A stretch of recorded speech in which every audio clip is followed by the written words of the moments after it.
We didn't mention in the last video that that is the cedar of Lebanon. Psalms 92, it speaks of the cedar of Lebanon. It says, the righteous shall flourish like a palm and as a tree planted like a tree in Lebanon, something to that effect. Anyway, I thought we'd bring that out. We've been discussing the song of Yahuwah as given to Moshe. It's been a topic of discussion for the last couple days, and thought we'd put some of this on film to share here. Fred, what did you glean from the discussion of the last couple days? Well, we've been looking at chapter 32 of Deuteronomy, which, as you said, has been called the Song of Moses. But just looking back in Deuteronomy 31, we learned that Moshe was about to die, and Yahweh commanded him to write down these words, and they really are some of the last words of the scriptures as many people had them for many years. The Torah ended with Deuteronomy, and this was really the last time that Yahuwah opened his heart to his people and shared with them his concerns about their future and about the direction that they would take. And I'm just struck by his concern for his people and his willingness to go to any length to bring them back into the fold, knowing that in the future they would stray.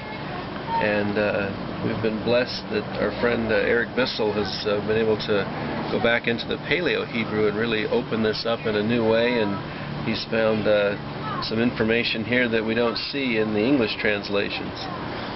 Well, it's interesting because there's been a lot of talk lately about the Song of Moshe as in regards to 15th chapter in the book of Revelation, and there's a renewed interest here. And then after discussing this for the last couple of days, this is deep. This is like contract. This is start doing this and be my people, and then you're going to see everything that's promised. And that's the kind of a synopsis of what I'm getting out of this. Eric, you want to elaborate on this some? Well, there's a couple different verses here which, as you pointed out, this is called the Song of Moses, or the Song of Moshe, as some people render his name in Hebrew, Moshe, which means to be drawn out, like to be drawn out of the water is literally what Moshe means. An interesting thing in verse 6, written in Hebrew as one of what Monty Judah refers to as the jots and tittles, the anomalies written in the text, where it's an enlarged letter Hey, the fifth letter of the alphabet, standing by itself. Now, that typically doesn't happen. It's not used as a word. It's used as a prefix to a word, sometimes meaning the. Literally, there's the word the. But this stands by itself. So unless you know what that letter means, as studying the letters of the alphabet, it means nothing. It's just a thing standing there.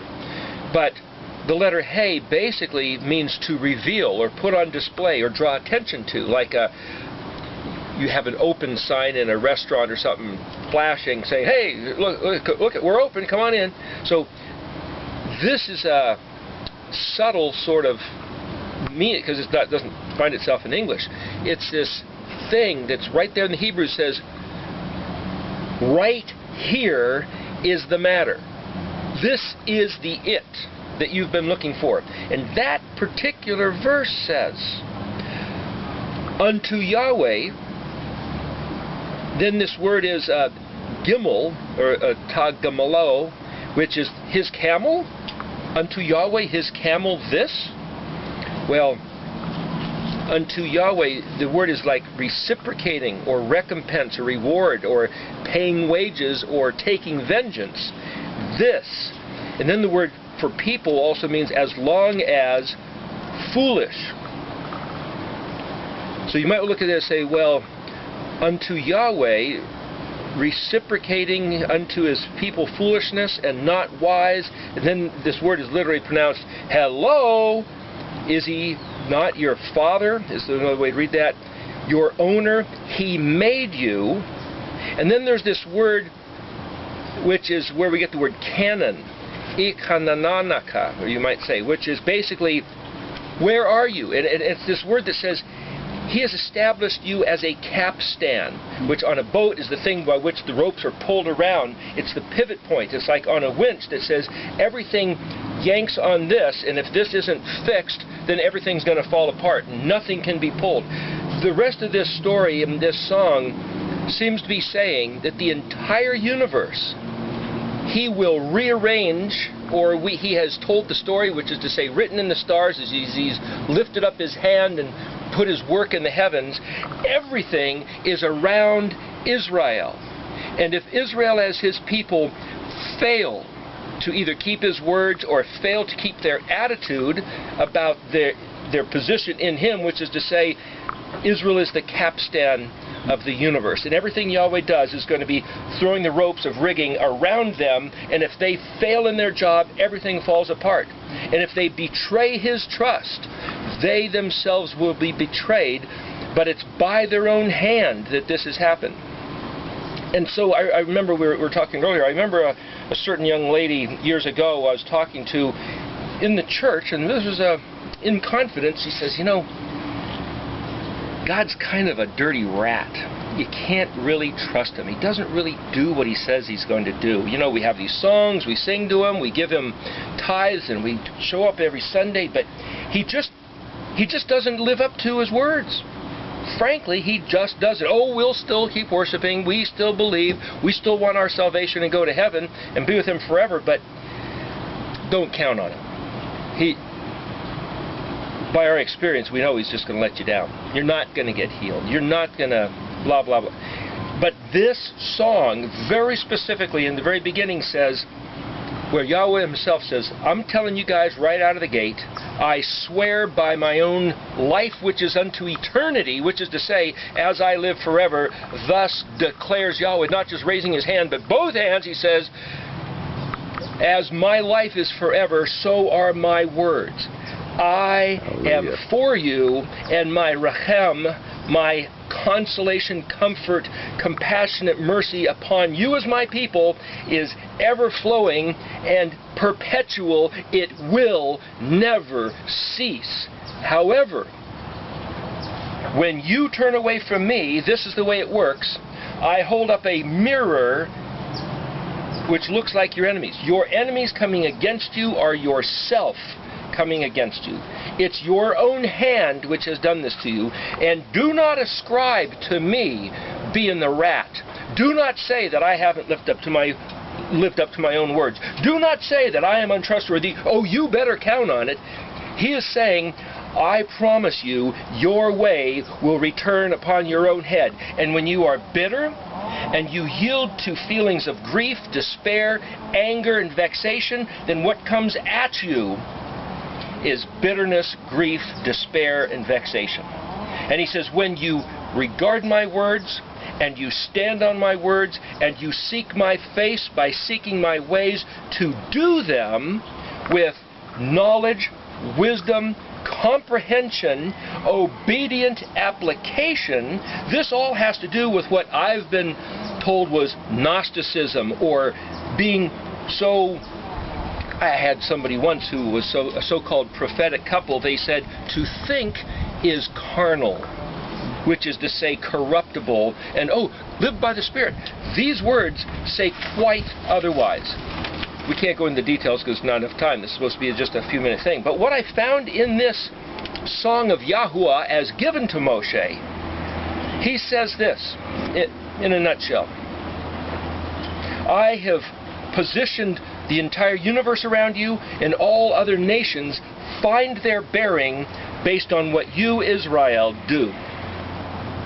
I have made you the head, the chief, the topmost from the beginning, and all the other nations fit like a jigsaw puzzle around you, are finding their boundaries. And if you betray, and He said, I know you will, but when you betray the covenant, you drop and they're elevated, and they will dominate you, they will squish you, they will despise you, they will torment you until the day that you return to my words. Now, I don't know that that's an exact length of time, but there's a verse in here where Yahweh says, you think that you have gotten ripped off because I haven't lived up to my word?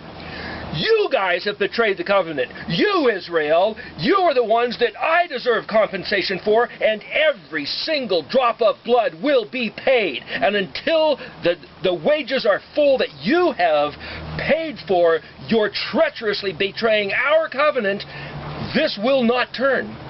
Well, we believe by looking at these words that the time of the end of that curse was 2010, the end of the 2,730-year curse, which means, as far as I can see, it's been paid. Besides of which, Yeshua dying on the cross, spilling his blood, which was a whole different matter. But what I'm saying is, I think where we're at today is that he's giving us the opportunity and the timely occasion to return to these words and listen with a heartfelt regard, a desire on our part with consent from within us to teshuva out of love. We want to be his people. We ask him to be our Elohim. It's not a matter of you better with a whip on our back. It's like, please be my Elohim. I choose to be your people. I am Israel. I want to be the people of his favor, as the pupil of his eye that he looks to as the desire of his heart to have a people. Those are his words, his desire. What does this whole world history look like from his point of view? He said, you guys hate me. You I created to be my love, and you despise me and my words and my things, my day, my festival and the Moedim, my sense of justice and righteousness you find to be despicable. Goodbye. And he says he will leave, go back to his place, and sit down and take a Shabbat, and he will hide his face, hide his countenance, verse 20, and allow everything to go. I said, I'll see what becomes of you. So as we were discussing, Fred, maybe you can describe to them, as we were discussing that this whole world for the last 3,500 years, we think, oh, where's God? He's a big jerk. Look at if God's in control, then he must be some beast, some monster, because look at all the stuff happening. Can you articulate that? Well, in verse 20 he says, I will hide my face from them, and I will see what their end will be. It gives us the indication that because of turning away from his words, he turned away from us. And he's allowed us to be attacked by, and it says here, a nation of no people, to come under the judgment of a vile nation. And is it possible that for the last 2,000 years, maybe more, he has literally hid his face from us, and we have not had the ability to communicate with Yahuwah? We've forgotten his name. In 286 BC, Yahuwah's name was systematically removed from the Torah and replaced with God and the Lord. And how many people since then have called upon Yahweh?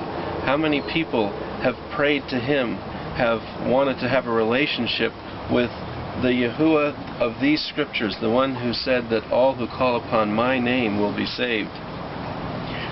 What's encouraging in this chapter is in verse 36. He turns it around and he says he'll repent himself for his servants. And that's what I find so hopeful in this, is that there'll come a time when he will, his people will wake up and they'll remember his name, and then he'll begin to act on their behalf. Maybe you can share a little bit about that. There's the verse 25. And this is what I was making reference to about thinking, about considering. Verse 25, this is my translation of it. Unless, now this word unless means it's going to go a certain way, but there's the option of turning, but that option of turning is now in our court. The big if.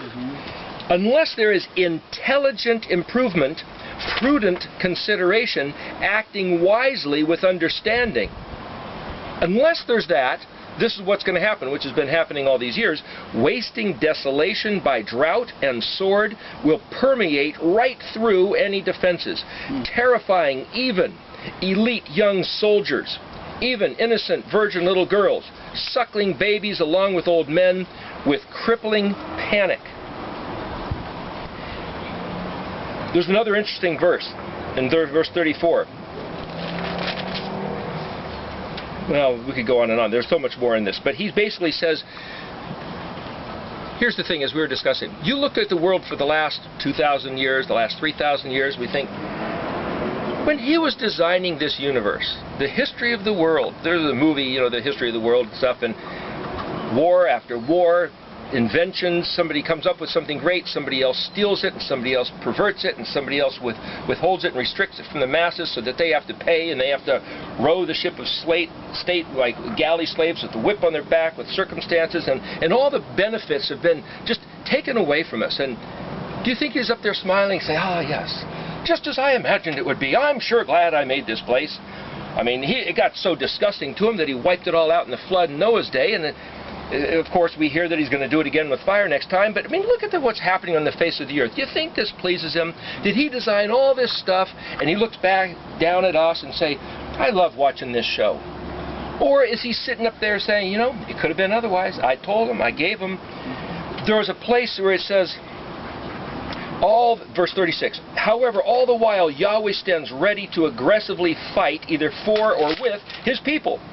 Regarding his obedient, worshipful servant, his compassion is perpetual, ever flowing towards the repenter who is promised to find consolation when he understands, turns to observe with reverence, shows himself to fear with perception the exhibition, in which case the objective of weakness has been accomplished. The purpose behind exhausting his hand with helplessness is no longer necessary, so the restriction of detainment and sterility can be abandoned. That which has been woody, pressed and squeezed," the definition in the dictionary says, like constipation, where nothing's happening,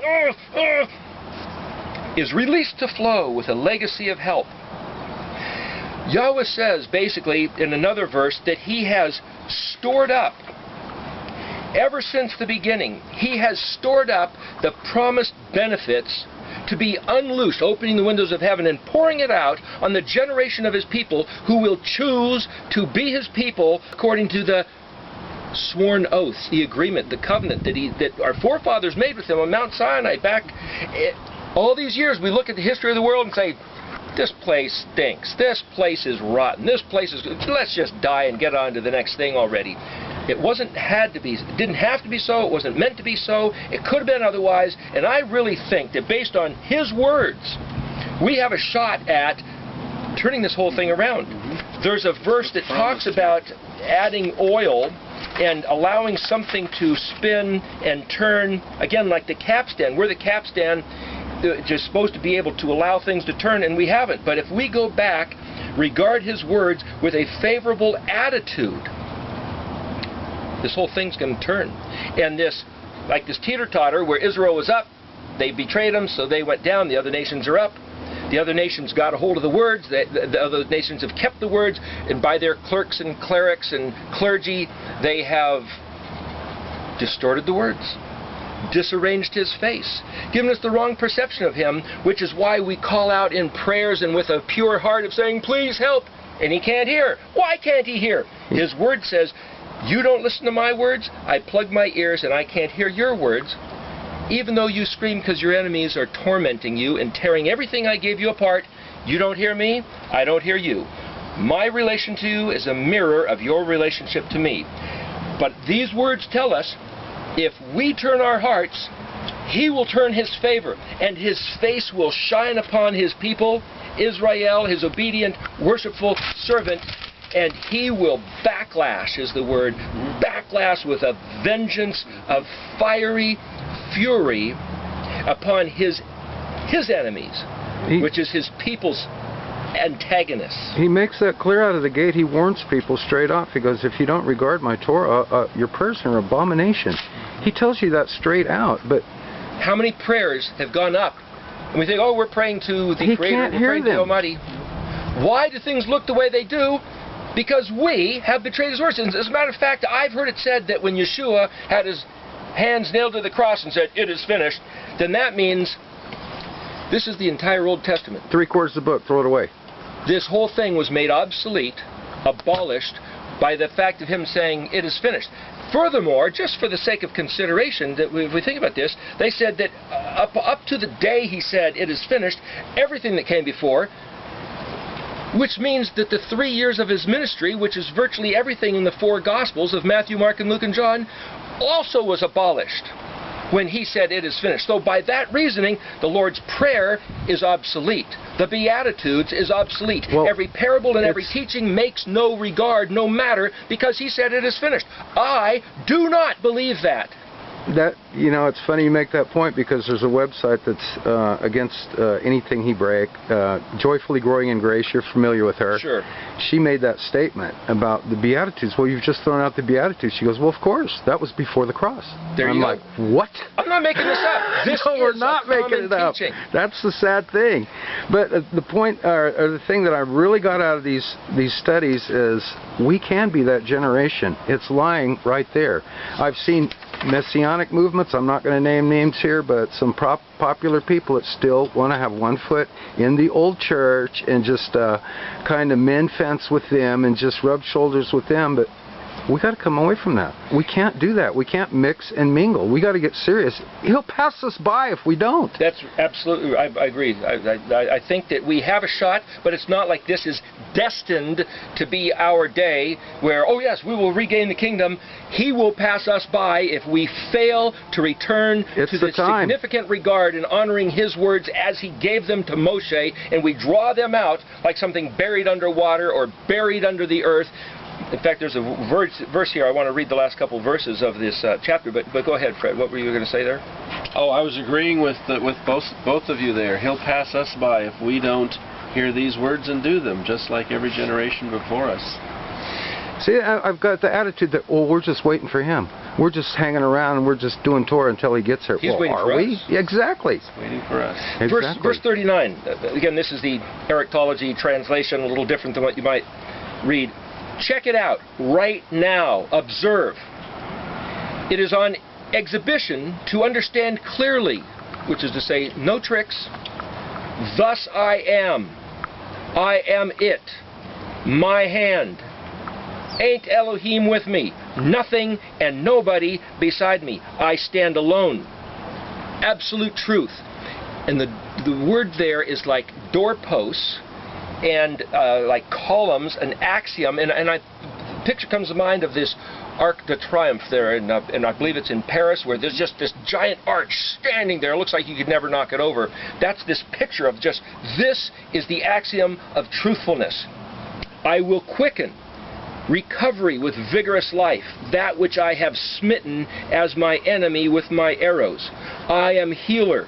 I recover the dead. I am life-saver. My hand rescues from the depth of the abyss, sunk in the shadows. He's saying, it doesn't matter what it looks like on the surface. It could be buried in the deepest abyss, and he will recover it and bring it back to life. He has smitten his enemy with his arrows. He's talking about Israel. Because Israel betrayed him, he has called in Israel's enemies, and he has allowed the adversary, the Hasatan, to dog and attack and to viciously bite at his people, and he himself has been the adversary of his people. He said, the moment you guys turn to me, instantly that changes.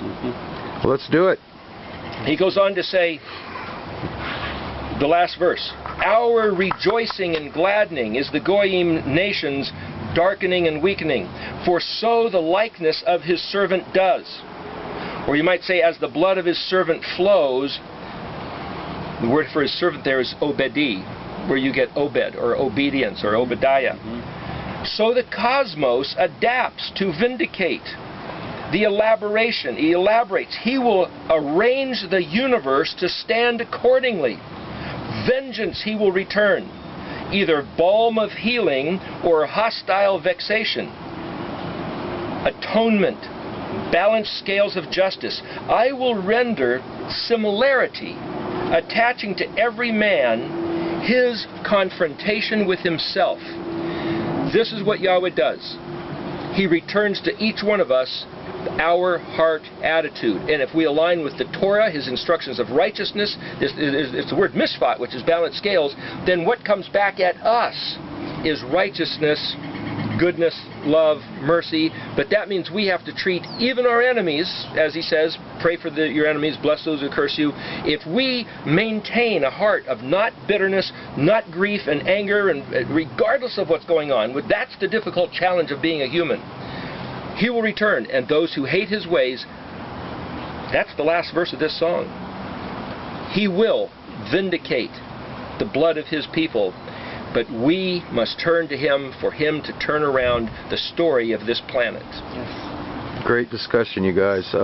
Hopefully, on your return trip, we can go into this in more detail, because I think this is so significant. Could I just end with a verse here? Verse bet. 46. Set your heart unto all the words which I testify against you this day, that you may charge your children therewith to observe to do all the words of this Torah, for it is no vain thing for you, it is your life. Hallelujah. Praise Yahuwah. Thank you, guys.